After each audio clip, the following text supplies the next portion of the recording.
¿Qué tal? ¿Cómo les va? En este video vamos a ver el uso de la fórmula de Taylor para aproximación de funciones de dos variables independientes. Pero antes nos quedó pendiente un ejemplo, en el video anterior, de aproximación de una función de una variable mediante un polinomio. Vamos entonces a la consigna. Aquí lo tenemos en forma manuscrita. Calcular el valor del número e mediante una aproximación de grado 6 según Maclaurin, o sea Taylor, con centro en cero. La fórmula habíamos visto que era sencilla. Dada la función, calculamos las derivadas sucesivas, las evaluamos en cero en el centro del desarrollo y armamos el polinomio, en este caso, de grado 6, porque nos lo piden así. Pusimos aquí aproximadamente igual. En el primer video nos referimos al resto de Lagrange. Esto nos permite acotar el error, porque cuando usamos una aproximación queremos saber qué cantidad de decimales van a ser exactos, ¿no? Entonces, armamos ese término complementario, que también se le llama así, 1 sobre el factorial de 7 por e a la x, la derivada séptima. Tenemos que tomar un valor próximo a 1. ¿Por qué razón? Porque yo voy a utilizar este desarrollo y lo voy a evaluar en x igual a 1. En el primer miembro, si yo le doy a x el valor 1, tengo e. Y en el segundo miembro, si sumamos estos 7 términos, vamos a llegar a este valor que tenemos aquí. Esto lo hacemos con la calculadora. 1 más 1 más 1 medio más 1 sexto. Con la acotación, lo que hacemos es darle a alfa, que lo pusimos aquí, un valor aproximado a 1. Como estamos acotando, podemos colocar aquí 3, pusimos aquí menor, y vamos a obtener 1 sobre 1680. Esto me da 0,0006. Quiere decir entonces que si yo tomo estos 7 términos, son 7, voy a obtener este resultado, pero van a ser válidos solamente estos 3 decimales. Es decir que el valor de e va a ser aproximadamente igual a 2,718. Si lo hacemos con la calculadora, cuidado, no obtenemos el valor exacto, porque el valor exacto de e, que es un irracional trascendente, es e. Ahí no hay discusión. La calculadora seguramente me va a dar una mejor aproximación, porque podrá tomar mayor cantidad de términos u otro desarrollo que converja más rápido. Solamente esto para ver cómo se utiliza la fórmula de Taylor, o en este caso Maclaurin. Habíamos visto también en el video anterior, aquí está escrita la fórmula para un polinomio de grado n. Pusimos aproximadamente igual, tenemos la aproximación de orden 0, la aproximación lineal, que es la recta tangente, la aproximación cuadrática, que es la parábola osculatriz. Podemos obtener mejores aproximaciones. Creo que nos quedó en GeoGebra el ejemplo anterior, aquí está, de esta función homográfica. Teníamos la aproximación de grado 0, que era la recta igual a 1, la de primer grado, que es la recta tangente. Fíjense que todas las aproximaciones, todos los polinomios de aproximación, pasan por el punto 0,1. Aquí está la parábola, que también pasa por acá, por ese punto, lo comparte con la función. Aquí está el de grado 3 y aquí está el de grado 4. Esto es muy importante. Ese punto lo tienen en común. Cuando nos alejamos, tenemos mejores aproximaciones, como ya dijimos, cuanto mayor es el grado del polinomio y cuanto más cerca estamos del punto, ¿no? Bien.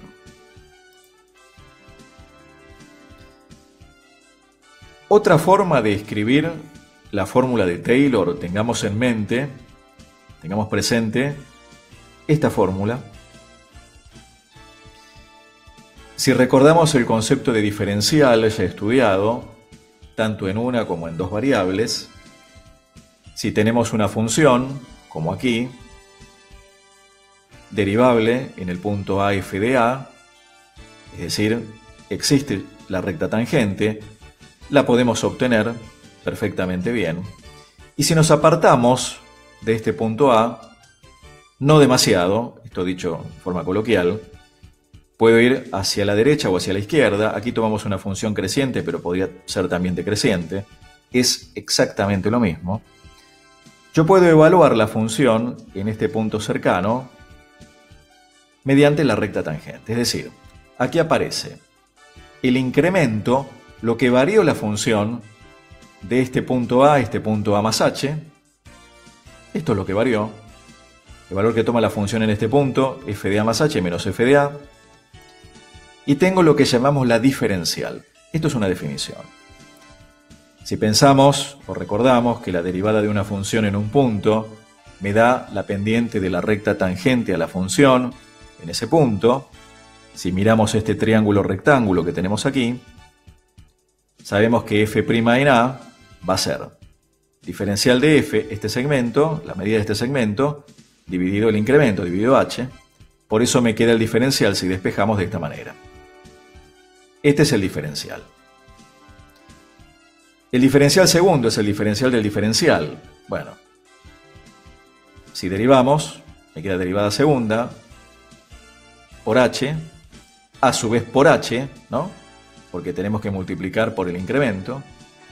O sea que nos va a quedar que la diferencial segunda es la derivada segunda en a por h al cuadrado. Análogamente, el diferencial tercero, el cuarto, y así sucesivamente. ¿Por qué hacemos esto? Puedo escribir la fórmula de Taylor de manera diferencial, como vemos acá. El incremento que aparece aquí h es justamente x menos a, este x menos a que aparece acá, a la 1, a la 2, etc. Es justamente este incremento h. Acá podría considerar un valor x cualquiera, a más h es x. Entonces tengo la fórmula de Taylor en forma diferencial, escrita de esta manera, con el término complementario que le pusimos t sub n más 1, y es la aproximación, como ya también vimos, mediante una curva polinómica. Y a partir de la forma diferencial de la fórmula de Taylor para funciones de una variable que hemos obtenido, vamos a hallar la fórmula de Taylor para funciones de dos variables. Vamos a proceder por analogía. Tenemos entonces una función, como ya dijimos, de dos variables independientes. Vamos a pedir que existan sus derivadas parciales de orden superior y sean continuas en un entorno del punto AB. Estamos ahora con dominio en el plano. Esto hay que recordarlo. Acá estábamos trabajando con funciones de una variable, pedíamos que la función fuese derivable, que existieran las derivadas sucesivas en un entorno de A. Bueno, aquí es exactamente lo mismo. Pero conviene la expresión diferencial. ¿Por qué? Porque a partir del diferencial total, que ya lo vimos, que lo escribíamos de esta manera, la derivada parcial según x en el punto AB por el incremento en x, más la parcial según y en el punto AB por el incremento en y. Recordemos que los incrementos los indicamos con h y k. Puedo escribir entonces, a partir del diferencial primero, el diferencial segundo, que es el diferencial del diferencial. Piensen cómo lo obtuvimos. ¿Sí? Hacemos la derivada parcial según x, de lo que tengo aquí entre corchetes. Usamos la notación de Jacobi por comodidad nada más. Bueno, todo esto por el incremento en h, porque derivamos según x, más la parcial según y de todo este corchete por el incremento en y, que lo indicamos con k. Bueno, igual, acá falta un igual, o no salió en la fotocopia, lo seguimos acá. Derivamos, derivada de una suma, suma de las derivadas. Tenemos que derivar según x. Acá tenía la parcial según x, acá queda la derivada segunda, respecto de x tomada dos veces en el punto AB, por h. La derivada segunda, primero según y, después según x, es la mixta, también evaluada en el punto AB, por k. Todo esto por h. Análogamente, en este segundo término, me quedan estos dos términos aquí dentro del corchete. Aplicamos la propiedad distributiva del producto respecto de la suma con los incrementos. Y como pedimos que existieran y fueran continuas las derivadas de orden superior en un entorno del punto AB, vale el teorema de Schwarz. Entonces, estos dos términos son iguales y los podemos escribir como uno solo, colocando aquí un 2. O sea que aquí obtuve la diferencial segunda. Vamos a la diferencial tercera. Análogamente, si vemos el formato que tiene, vamos a tener la derivada tercera respecto de x tomada 3 veces en el punto AB por el incremento en x al cubo, más el triplo de la derivada tercera, habiéndola derivado primero 2 veces respecto de x y luego respecto de y en el punto AB, por el incremento en x al cuadrado por el incremento en y a la 1, más, bueno, ven el formato como es más simple leerlo que decirlo, y me va a quedar aquí un cuatrinomio. Entonces, si miramos lo que pasaba en funciones de dos variables, acá estoy dentro del dominio, estoy en el punto AB, me muevo apenas, o sea, estoy en puntos cercanos al punto de coordenadas AB. Esto vale, al igual que en una variable, en un entorno del punto AB, lo que pasa que aquí el entorno lo tengo en el plano, me puedo mover en infinitas direcciones. Yo los incrementos, h va a ser x menos a, k va a ser y menos b.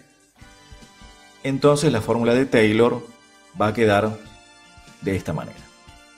Reemplazo los incrementos por x menos a y menos b en esta forma diferencial que obtuvimos aquí.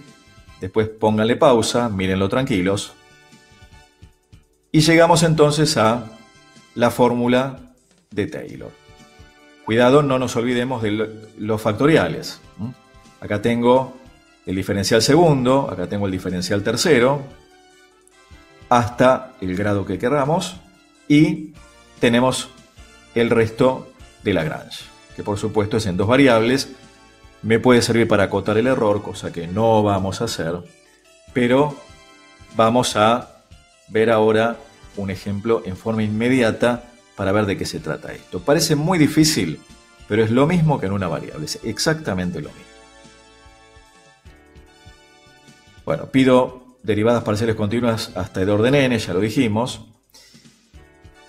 Pensemos que si consideramos los tres primeros términos, la función evaluada en el punto y el diferencial total, tenemos el plano tangente, o sea que la aproximación lineal aquí es el plano tangente, igual que la recta tangente en funciones de una variable, porque si nosotros reemplazamos aquí, me queda una función de tres variables. Esto ya se ha trabajado en clases anteriores. Vamos directamente al ejemplo. Función de dos variables independientes, logaritmo neperiano, logaritmo natural de x por y. Nos piden, igual que en una variable, polinomio de Taylor de grado 3 en un entorno del punto 1, 1. O sea, me tienen que dar el centro del desarrollo en un entorno de qué punto va a ser válido ese desarrollo y la cantidad de términos, o en este caso el grado del polinomio. ¿Qué tenemos que hacer? Re fácil. Dada la función, obtenemos las derivadas parciales. Acá obtengo la parcial según x. Logaritmo de x por y es 1 sobre x por y. Aquí, como derivo respecto de x, y es constante, la derivada de x por y va a ser y, porque es 1 por y. Obtengo 1 sobre x. Análogamente, la derivada parcial según y la obtengo. Lo mismo hago con las derivadas de orden superior. Vale el teorema de Schwarz, o sea que no voy a hacer la derivada segunda primero de y después de x, porque tampoco es necesaria, dado que en el desarrollo ya, como valía el teorema de Schwarz, me queda acá un 2. O sea, no perdemos el tiempo en calcularlas, porque además voy a obtener el mismo resultado. Aquí tenemos que llegar hasta las derivadas de orden 3, por lo que se pide en el problema. Y luego lo que tenemos que hacer, igual que en una variable, es evaluarlas en el punto 1, 1. Esto es lo que está hecho aquí. Reemplazar x por 1 e y por 1. Luego reemplazamos en la fórmula de Taylor. Y aquí tenemos el polinomio de aproximación. Es una función polinómica en dos variables de grado 3. Es cuestión de hacer las cuentas. Llegamos entonces a esta fórmula. Pusimos por supuesto aproximadamente igual. Esto me puede servir para evaluar la función en un punto cercano. Aquí hay un ejemplo. Supongamos que quiero evaluar la función cuando x vale 0,95 e y 1,03. Por eso pusimos punto y coma acá. Bueno, en realidad lo que estamos queriendo calcular es el logaritmo de 0,95 por 1,03. Me aparté apenas un poco del punto 1,1 en una dirección cualquiera. Con el polinomio, si hacemos las cuentas, vamos a llegar a este resultado.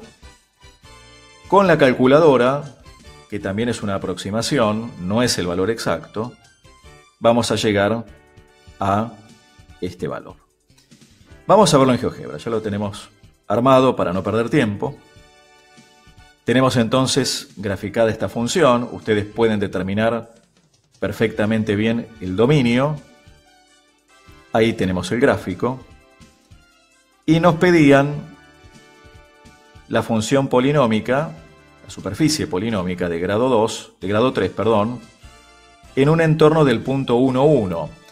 Recordemos que la función en 1, 1 vale 0, o sea que estoy acá, ahí, en ese punto. Acá el polinomio lo tengo armado. Fíjense que esa función polinómica, esa superficie, pasa por ese punto, por el punto 1, 1, 0, este punto de acá.